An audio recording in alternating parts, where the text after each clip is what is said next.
G'day everyone, Eric here. Amazon made a boo-boo last night and leaked the much anticipated Studio Series 86 Commander Class Optimus Prime. As per usual these days, Hasbro's beaten to the punch. So I'm going to level with you guys. I never bought Siege or Earthrise Optimus Prime. I'm still perfectly happy with Classics Optimus Prime from nearly 20 years ago now as my cab over Optimus Prime, and I'll always think G2 Laser Prime is a better design anyway. 90s kids gonna 90s kids, huh? Besides that, Siege's aesthetics were hit or miss for me, while Earthrise was really hurt by the later class budget. Dinky trailer, the rear of the cab looks unfinished with a huge gap in it, and the wheels making up a backpack on the robot mode looks worse than them being a sort of skirt on the original toy. I know it's fine to criticize that toy now, but I was confused when it came out and people were treating it like the second coming or something. So we get leaked listings of this toy, Studio Series 86 Commander Class Optimus Prime, and people get really hyped up. Does it live to the hype? Yeah, I'd actually say so. Studio Series 86 Optimus Prime ended up exactly what a lot of people assumed it would, a simplified version of MP44 Convoy, including that backpack. That's actually screen accurate though, the whole toy is, from what I can see.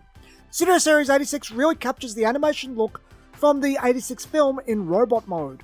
The shapes are right, the deco hits are right, it's dead on, or at least it's so accurate that I can't see anything where I'm going, aha, you got this wrong, ruined forever, do it again Hasbro. If anything, I'm surprised they managed this on a Commander level budget, but the paint apps on the toy are ultimately very minimal. Like the recent Studio Series 86 Bumblebee, the budget is being used in the right places. Also, articulated pinned hands. That's not something you see every day. Just flicking back between Earthrise and Studio Series 86, 86 is just a much more pleasing toy to look at. The lighter greys and the friendlier face, with more prominent eyes, just ends up more heroic looking.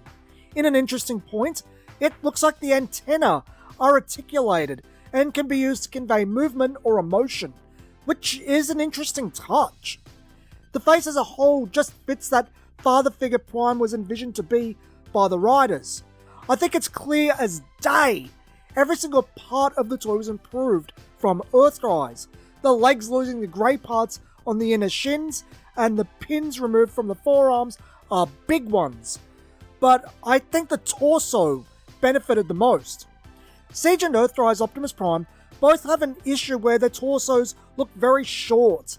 This is the result of a long anime legs combined with what I'd say is a pretty poorly designed torso. The thighs on the Commander look proportionally smaller, with more space between the crotch and the thigh, which helps a lot. However, the placement of the yellow hits, what were the lights on the original toy, being placed much further down the crotch piece, gives the top of the crotch more space to breathe, and it subsequently looks longer. I think it actually might be longer proportionally, but the placement of the yellow hammers it home. It's not all cramped up the top. The crotch alone improves the toy's aesthetics a lot. The stomach looks about the same, but the window pectorals being bigger, less like the original toy and more like the animation model, also goes a long way to making his torso look longer than it actually is. It makes him look bigger at the top, rather than everything being crammed together. When we actually look at the vehicle mode, it again is pretty much spot on to the animation model. Actually, that's not true. It's got a little more detail. The steps to get into the hitch and into the cabin are from a real truck, not the show nor MP44.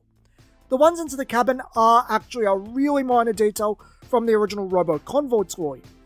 But other than that, it's exactly what you'd want. They were even able to sort out the feet so they're not just jutting out the back of the bed. I've never handled MP44, so I'm curious about the transformation and how they're able to hide all of the silver. This is of course a simplified masterpiece, but it's going to compress a lot of parts and engineering like that Studio Series 86 Bumblebee.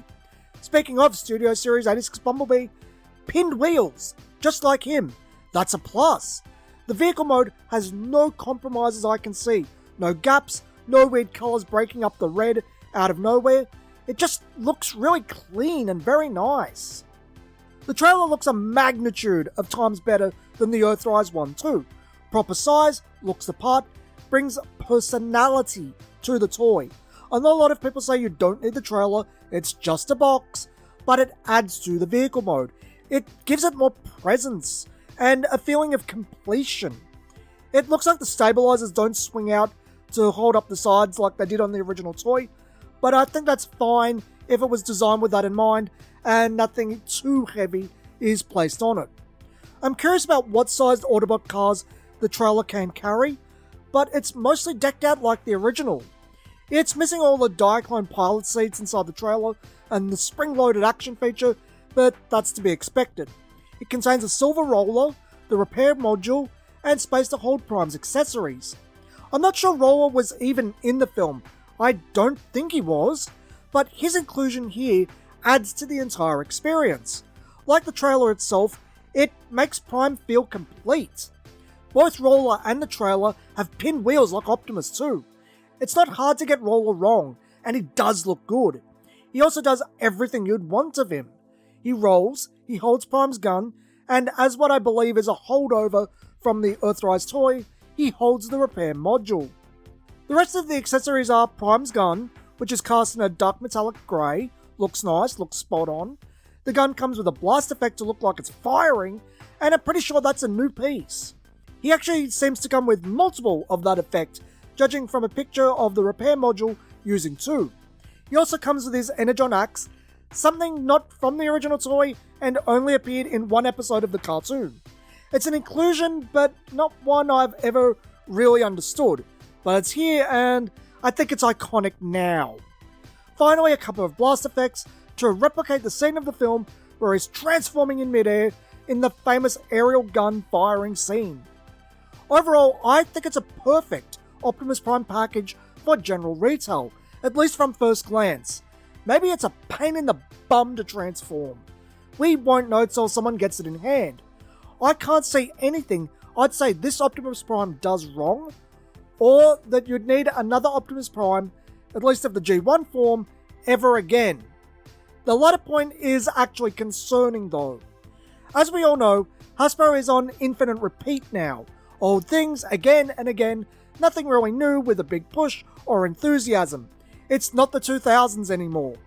Now we have what is clearly a very definitive G1 Optimus Prime. Where do you go from there? The audience for toys is aging up, and Transformers hasn't had a hit with younger generations for about 15 years now. Most of the audience is going to be of the age where they can buy this and they don't need a new G1 Optimus Prime ever again. This being pretty much perfect for what you can achieve at mass retail may be more of a curse than a blessing in the long run. Now, whether I will personally buy it, I don't know. As I said, it's perfect, but it's also not sparking me. To be really frank, I find G1 Universe Optimus Prime far more interesting and would like that scaled up with a complete G1 package over this, basically a retail version of Missing Link. I have more nostalgia for the G2 Prime toy with the black trailer than I do the cartoon. Maybe when Studio Series 86 Optimus hits Amazon on sale, I might pick it up, but it's very much something I don't feel I need in my collection. As I said earlier, I'm a 90s kid, and I love that Laser Prime body. I feel good for Optimus Prime. So this video is replacing the video I had planned for this week.